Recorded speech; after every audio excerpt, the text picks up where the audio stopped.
എത്ര തൊഴുതിട്ടും മതി വരുന്നില്ലല്ലോ അച്ഛ ഈ പൊന്നുമോൾക്ക്.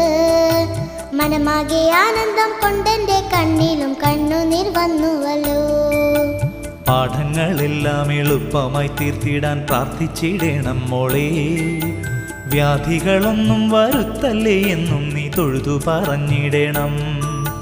ഭക്തിയോടെന്നും ആ നാമങ്ങൾ ചൊല്ലിട്ട് പാദം വണങ്ങിടുമ്പോൾ ചിത്തശുദ്ധിയോടെ ജീവിക്കുവാനും അനുഗ്രഹമേകുമല്ലോ.